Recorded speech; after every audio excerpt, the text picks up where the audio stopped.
കാരണം നമ്മൾ ചെടികൾ പൂവിടണം എന്നുണ്ടെങ്കിൽ അല്ല പൂവ് നിലനിൽക്കണം എന്നുണ്ടെങ്കിലൊക്കെ നമ്മൾക്ക് ചൂട്, വെയിൽ, അതേപോലെ തന്നെ വെള്ളം, അതേപോലെ കാറ്റ്, ഇതിനൊക്കെ കറക്റ്റായിട്ട് അതായത് സമയത്ത് കിട്ടേണ്ട സാധനങ്ങൾ കറക്റ്റായിട്ട് കിട്ടണം. അപ്പം മാത്രമേ അത് കറക്റ്റായിട്ട് പൂവിടുള്ളൂ, അതിന് നമുക്ക് കായ്ഫലം കിട്ടുള്ളൂ. അല്ലാതെ അതിൽ വ്യതിയാനങ്ങൾ വന്നു കഴിഞ്ഞാൽ ഇത് നടക്കാതെ പോകുന്നതാണ് കേട്ടോ.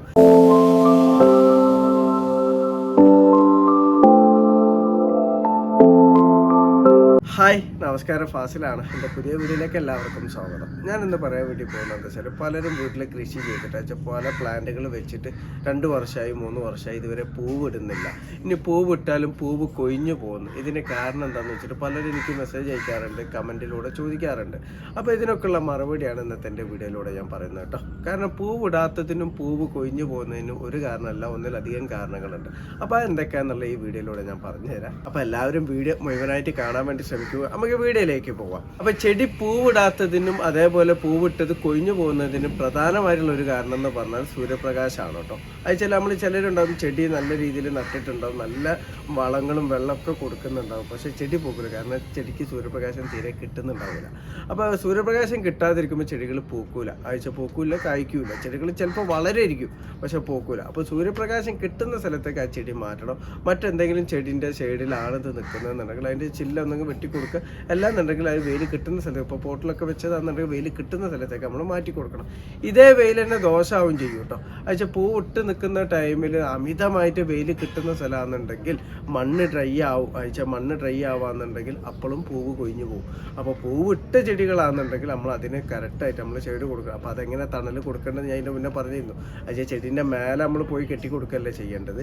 അതിൻ്റെ മണ്ണും ആ തണ്ടും ചേരുന്ന ഭാഗത്ത് ചൂടടിക്കാതിരിക്കാൻ വേണ്ടിയിട്ട് നമ്മൾ പൊതട്ട് കൊടുക്കുക. കരിയിൽ അങ്ങനെ എന്തെങ്കിലും പൊതട്ട് കൊടുത്തിട്ട് നമ്മൾ സംരക്ഷിക്കുക. അപ്പോൾ വെയിൽ പ്രധാനമാണ്. തീരെ വെയിൽ കിട്ടാത്ത ചെടിയാണെന്നുണ്ടെങ്കിൽ ആ ചെടിയിൽ പൂവിടാൻ ചാൻസ് കുറവാണ്. അപ്പോൾ അത് വെയിൽ കിട്ടുന്ന സ്ഥലത്തേക്ക് നമ്മൾ മാറ്റാൻ വേണ്ടി പ്രത്യേകം ശ്രദ്ധിക്കുക. രണ്ടാമതൊരു കാര്യം എന്ന് പറഞ്ഞാൽ നമ്മളെ വളപ്രയോഗമാണ്. വളപ്രയോഗം എന്ന് പറഞ്ഞാൽ തെറ്റായ ചിന്താഗതിയിൽ നമ്മൾ വളങ്ങൾ കൊടുക്കുന്നത്. കാരണം ചെടികൾ പൂക്കാനും കായ്ക്കാനുള്ള ആ ഒരു സ്റ്റേജിൽ ചെടികൾക്ക് കൂടുതൽ വേണ്ടത് ഫോസ്ഫറസും അതേപോലെ പൊട്ടാസ്യമാണ്. റൂട്ട് ഡെവലപ്പ് ചെയ്യാൻ വേണ്ടി ഫോസ്ഫറസും നല്ല രീതിയിൽ വേണം. അതിൽ പൂക്കാൻ വേണ്ടിയിട്ടും കായ്ക്കാൻ വേണ്ടിയിട്ടൊക്കെ നല്ല കായ് നല്ല സ്വാദോട് കിട്ടാൻ വേണ്ടിയിട്ടൊക്കെ പൊട്ടാസ്യം ആ ടൈമിൽ കറക്റ്റായിട്ട് നമുക്ക് കൊടുക്കണം. അപ്പോൾ ആ ഒരു സമയത്ത് നമ്മൾ അധികം ആൾക്കാരും കൊടുക്കൽ എന്താണ്, വളങ്ങൾ എന്താണ് കൊടുത്തതെന്ന് ചോദിക്കുമ്പോൾ എല്ലാവരും പറയും ഞാൻ ചാണകപ്പൊടി കൊടുത്ത്, അതിൻ്റെ കൂടെ തന്നെ ആട്ടിൻകാഷ്ടം കൂടി കൊടുത്ത്, പിന്നെ അതിൻ്റെ കൂടെ തന്നെ കടലപ്പിണ്ണാക്ക്, അതേപോലെ തന്നെ കഞ്ഞിവെള്ളം, മറ്റു ജൈവ സ്ലറികൾ, പച്ചിലകളൊക്കെ ഇട്ടുള്ള ജൈവ സ്ലറികളും ഉണ്ടാക്കി ഒഴിച്ചു കൊടുത്തെന്നുള്ളത്. അപ്പോൾ അവിടെ ആ ചെടികൾക്ക് നൈട്രജൻ ആണ് ആ ഒരു സമയത്ത് കൂടുതലായിട്ട് കിട്ടുന്നത്. അപ്പോൾ നൈട്രജൻ കൂടുതൽ കിട്ടിയ ചെടി പൂവിടാനുള്ള ഒരു ടെൻഡൻസിയിലേക്ക് ചെടി എത്തൂല. ചെടി നല്ല രീതിയിൽ വളരാനുള്ള ടെൻഡൻസിയിലേക്ക് ആയിരിക്കും ചെടി എത്താം. അപ്പോൾ നമ്മൾ ശ്രദ്ധിക്കേണ്ടത് വെച്ചാൽ പൂവിടാനും കായ്ക്കാൻ ആ ഒരു സമയത്താണ് നൈട്രജൻ വളങ്ങൾ നമ്മൾ കുറച്ച് കൊണ്ടുവരിക. പലരും ഞാൻ ചോദിക്കുമ്പോൾ പറയാറുണ്ട് ജൈവ സ്ലറികൾ 1-8 ദിവസങ്ങൾ കറക്റ്റായിട്ട് ഒഴിച്ചു കൊടുക്കുന്നുണ്ട് എന്നുള്ളത്. അപ്പോൾ അവിടെ കൂടുതലാണ് നൈട്രജൻ മണ്ണിൽ കൂടുതലുണ്ടെങ്കിൽ പൊട്ടാസ്യം ഫോസ്ഫറസ് ഒന്നും ചെടികൾക്ക് വലിച്ചെടുക്കാൻ പറ്റില്ല. അത് ഏത് മൂലകാണെങ്കിലും അങ്ങനെ തന്നെയാണ്. ഒരു മൂലക അമിതമായിട്ട് നമ്മൾ കൊടുക്കാൻ പാടില്ല. അപ്പോൾ ആ ഒരു ടൈമിൽ നമ്മൾ നൈട്രജൻ കുറച്ച് കൊണ്ടുവരണം. അതേപോലെ ഈക്വലായിട്ട് നമ്മൾ ഫോസ്ഫറസും പൊട്ടാസ്യം നമ്മൾ ആ ഒരു ടൈമിൽ കൊടുക്കും വേണം കേട്ടോ. അപ്പോൾ വളം കൊടുക്കുന്നതിൽ പ്രധാന കാരണമുണ്ട്. അതേപോലെ തന്നെ സൂക്ഷ്മ മൂലകങ്ങൾ അയച്ചാൽ ഈ ഒരു ടൈമിൽ നമ്മൾ എല്ലാ ടൈമിലും ചെടികൾക്ക് സൂക്ഷ്മ മൂലകങ്ങൾ കിട്ടണം. പ്രധാനമായിട്ട് ബോറോൺ കിട്ടണം. പക്ഷേ ഈ ഒരു ടൈമിൽ അയച്ചാൽ പൂടാനും കായ്ക്കാനായ ഒരു ടൈമിൽ കറക്റ്റായിട്ട് നമ്മൾ മെയിൻറ്റെയിൻ ചെയ്തിട്ട് നമ്മളത് കൊടുക്കണം. അപ്പോൾ നമ്മൾ മറ്റേതെങ്കിലും വളത്തിലൂടെ സൂക്ഷ്മ മൂലകങ്ങൾ കൊടുത്തയച്ച മൈക്രോ ന്യൂട്രിയൻസ് കൊടുത്തിട്ടുണ്ടോ നോക്കുക. ഇല്ല എന്നുണ്ടെങ്കിൽ നമ്മൾ കറക്റ്റായിട്ട് ആ ഒരു സമയത്ത് നമ്മൾ കൊടുക്കാൻ വേണ്ടി ശ്രദ്ധിക്കുക. അപ്പോൾ പൂവിട്ട് കായ് ആവുന്ന ഒരു ടൈമിൽ അതിന് മുന്നോടിയായിട്ട് തന്നെ നമ്മൾ ബോറോണൊക്കെ ഇടയ്ക്കിടയ്ക്ക് ചെടികൾക്ക് കൊടുക്കാൻ വേണ്ടിയും ശ്രദ്ധിക്കുക. അടുത്തൊരു പ്രധാന കാരണമാണ് വെള്ളം. അപ്പോൾ വെള്ളം കൂടിയാലും കുഴപ്പമാണ്, വെള്ളം കുറഞ്ഞാലും കുഴപ്പമാണ്. ഇപ്പോൾ വെള്ളക്കെട്ടുള്ള സ്ഥലത്തൊക്കെ ആണെന്നുണ്ടെങ്കിൽ ആ ചെടി പൂവിടാൻ ചാൻസ് കുറവാണ്. കാരണം തണ്ടിലൊക്കെ വെള്ളം എപ്പോഴും സ്റ്റോർ ചെയ്തിട്ടിരിക്കുന്നുണ്ടാവും, ചെടികൾക്ക് വളർച്ച കുറവായിരിക്കും. അപ്പോൾ വെള്ളക്കെട്ടുള്ള സ്ഥലത്താണ് ഫ്രൂട്ട് പ്ലാന്റ് നടുന്നതെന്നുണ്ടെങ്കിൽ വെള്ളക്കെട്ട് ഇല്ലാത്ത സ്ഥലത്ത് നടാൻ വേണ്ടി പ്രത്യേകം ശ്രദ്ധിക്കുക. അല്ലാന്നുണ്ടെങ്കിൽ അങ്ങനത്തെ സ്ഥലമാണെന്നുണ്ടെങ്കിൽ നമ്മൾ പോട്ടിലേക്കൊക്കെ മാറ്റി നമ്മൾ നടാം. ഇനി പോട്ടിലാണെങ്കിൽ വെള്ളം കൊടുക്കുമ്പോൾ വെള്ളം കെട്ടി നിൽക്കുന്നുണ്ടോ എന്നുള്ളത് നമ്മൾ പ്രത്യേകം ശ്രദ്ധിക്കണം കേട്ടോ. കാരണം വെള്ളം ഒലിച്ചു പോകാനുള്ള ഹോളുകളൊക്കെ കറക്റ്റാണോ എന്നുള്ളത് നോക്കാം. പക്ഷേ വെള്ളം ചെടികൾക്ക് കിട്ടും വേണം, മണ്ണിൽ ഈർപ്പം നിലനിൽക്കും വേണം.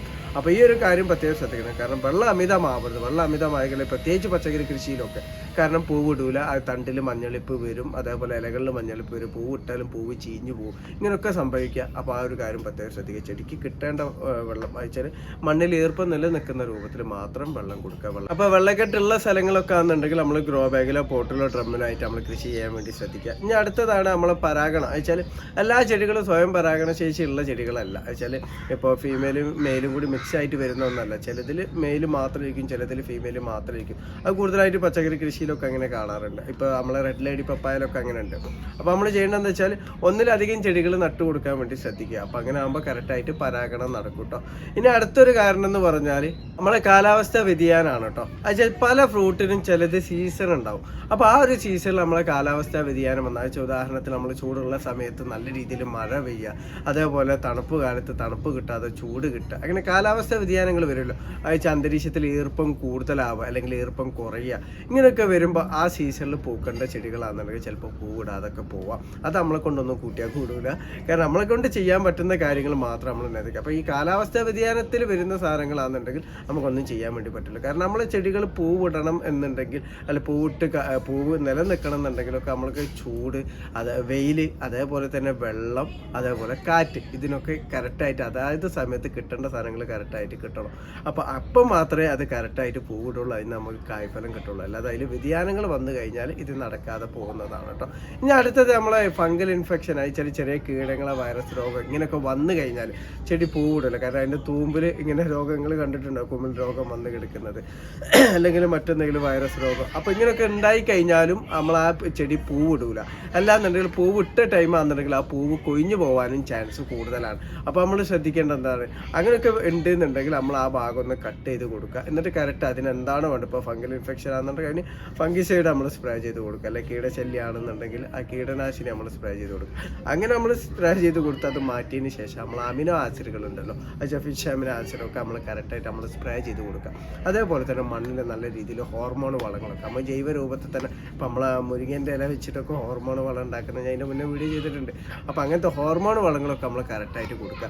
മൈക്രോ ന്യൂട്രിയൻസ് നമ്മൾ കറക്റ്റായിട്ട് കൊടുക്കുക. ഈ പറഞ്ഞ കാര്യങ്ങളൊക്കെ ശ്രദ്ധിച്ച് കഴിഞ്ഞാൽ തന്നെ നമ്മൾ ചെടി പൂവിടുന്നതാണ് കേട്ടോ. അപ്പോൾ ഈ പറഞ്ഞ കാര്യങ്ങളൊക്കെ എല്ലാവരും ഒന്ന് മനസ്സിലാക്കുക. കാരണം എന്നോട് ഒരുപാട് പേര് ഫോട്ടോ അയച്ചിട്ടൊക്കെ പറയും, അല്ലെങ്കിൽ കാര്യങ്ങൾ പറയും, എൻ്റെ ചെടി ഇത്ര വർഷമായി പൂക്കുന്നില്ല, കായ്ക്കുന്നില്ല. അപ്പോൾ ഈ പറഞ്ഞ കാര്യങ്ങളൊക്കെ കറക്റ്റ് ആണോ എന്നുള്ള നമ്മളൊന്ന് ശ്രദ്ധിക്കുക.